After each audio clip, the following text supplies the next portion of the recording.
coconut milk, white, and ivory.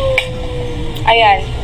Ivory nasa taas, white yung nasa gitna, coconut milk yung nasa baba. Ayan yung difference sila. Tapos yung nagpapakita ng coconut milk, ganyan itsura niya. Suot ko dark oat mga sis, dark oat. Size oat ko large or yung big size. Oo, yung pastel colors, basket number 1 pa rin to. Basket number 1. Ito pa pala, may ganito pang colors yan mga sis. Makapal tela, oo sis. Tataya ko din pangalan ng kalista dito. Napakakapal ng tela nito sis. Ito si Cocoa. Yan, ganda din yung Cocoa. Ang lakas makaipit pag mga dark colors. Ganyan si Cocoa. Super nice. Check out yun na yun. Ayan. Flare taupe to. Maganda rin si taupe mga sis. Bagsak siya. Ganda si taupe. Tapos ito naman si dark oat. Yan oh. Ganda.